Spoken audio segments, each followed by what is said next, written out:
Karma awalnya adalah istilah yang banyak diperkenalkan oleh agama-agama kuno yang bercorak politeisme, terutama Hindu, Buddha, Jawa kuno, dan masih banyak lagi. Selama ini, karma banyak dipahami masyarakat sebagai mirip dengan hukum tabur tuai dalam agama Kristen. Singkatnya, kalau manusia melakukan kebaikan, maka akan menuai kebaikan juga. Begitu pula sebaiknya, manusia akan menuai apa yang dia tabur sebelumnya.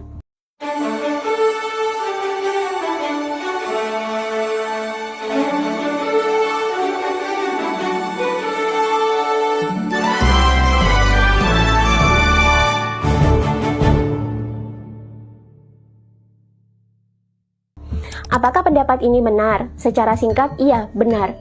Tapi cara kerja karma itu tidak sesimpel itu. Cara kerja karma ternyata sangat berkaitan dengan hukum-hukum ilmiah. Dan karma itu sebenarnya adalah sesuatu yang sangat sains. Cara kerja hukum karma itu ternyata sangat berkaitan dengan organ tubuh kita sendiri, di mana tubuh kita adalah kendaraan kita selama hidup di dunia ini.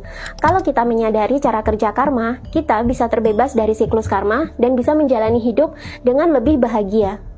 Jika kalian membaca buku karma dari Seth Guru ini, ternyata ada beberapa pemahaman karma yang agak keliru yang beredar di masyarakat.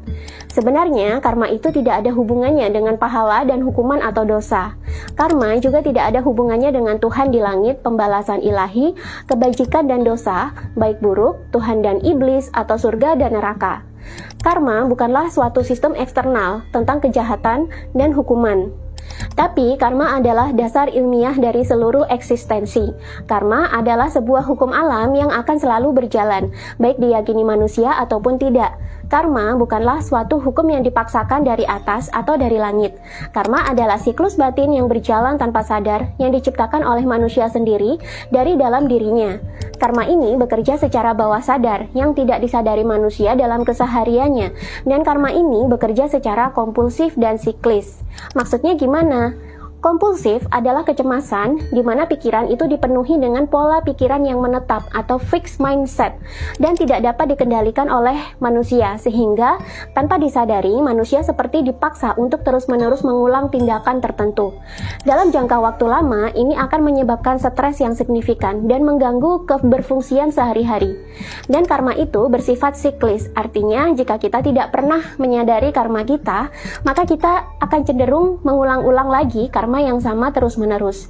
Yang diulang di sini adalah pola kejadian atau perilakunya, sehingga manusia akan menerima kehidupan atau ganjaran yang cenderung sama terus-menerus. Karma sebenarnya adalah sebuah sistem kehidupan yang terletak di pikiran bawah sadar kita sendiri. Ingat, pikiran manusia itu ada dua, pikiran sadar atau conscious mind dengan pikiran bawah sadar atau subconscious mind. Celakanya, pikiran bawah sadar itu mengontrol 80-90% kehidupan kita tanpa kita sadari. Jika pikiran bawah sadar kita itu mayoritas menyimpan karma buruk, maka keburukan juga akan cenderung terjadi di kehidupan kita. Inilah sebabnya kenapa ada manusia yang mengalami kemiskinan menahun, stres terus-menerus, dimanfaatkan orang lain terus-terusan, terus mengalami kegagalan dalam hidup atau mengulang hal-hal buruk dalam hidupnya. Sebenarnya, apa yang terjadi dalam hidup manusia itu tergantung pada apa yang dimiliki oleh gudang karma, yang berawal dari mindset-mindset mereka yang semuanya berlokasi di pikiran bawah sadar. Pikiran bawah sadar adalah perpustakaan karma yang luar biasa besar. Dan ingat, pikiran bawah sadar manusia itu terus berkembang tanpa izin kita, dan tanpa kita sadari. Sebenarnya, pikiran bawah sadar adalah tempat pemrograman manusia. Baik buruknya manusia, beruntung atau apesnya kehidupan manusia itu tergantung dari apa yang manusia simpan dalam pikiran bawah sadarnya.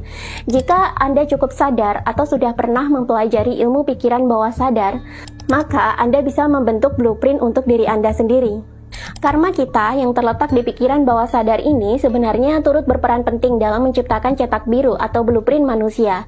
Dengan memahami hukum dan siklus karma, berikut cara kerja karma, maka Anda akan menjadi pencipta dari nasib Anda sendiri. Ketika Anda sudah bisa menerima dan mengatakan bahwa inilah karma saya, maka artinya Anda telah menerima hidup Anda dan Anda bersedia bertanggung jawab atas hidup Anda sendiri.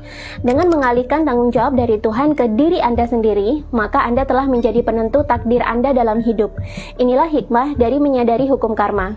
Dengan demikian, Anda tak lagi menyalahkan keadaan dan tak lagi menyalahkan Tuhan atas apa-apa yang terjadi di diri Anda. Karena Anda mulai sadar bahwa realita Anda adalah refleksi dari apa yang Anda ciptakan dari dalam diri Anda sendiri. Ingat, pikiran, baik pikiran sadar maupun pikiran bawah sadar, dan perasaan adalah ranah batin manusia. Pikiran dan perasaan berperan besar dalam bagaimana Anda menciptakan realita yang ada di luar diri Anda.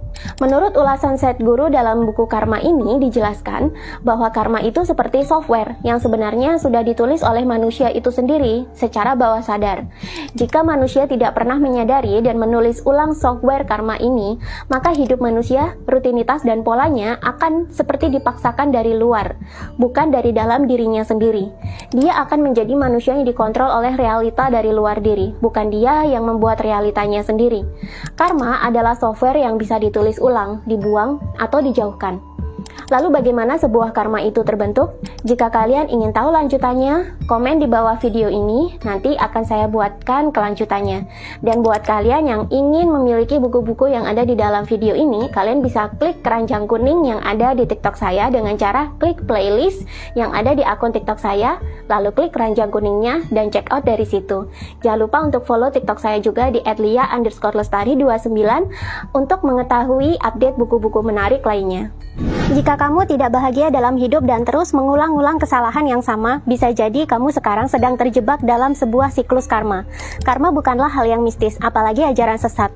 Apa yang kita pikirkan dan kita lakukan akan menghasilkan konsekuensinya. Kamu yang terjebak dalam siklus karma punya kesempatan untuk keluar dari karma dan menjalani realita yang lebih baik lagi. Bahkan kamu juga bisa menuntaskan karma yang merupakan bawaan dari past life atau kehidupan sebelumnya yang siklusnya terus berulang di kehidupan sekarang. Dan kamu juga bisa membentuk DNA baru yang bebas dari karma dan bisa menurunkan DNA ini ke anak cucumu sehingga siklus karma tidak berulang di mereka dan mereka menjadi generasi emas.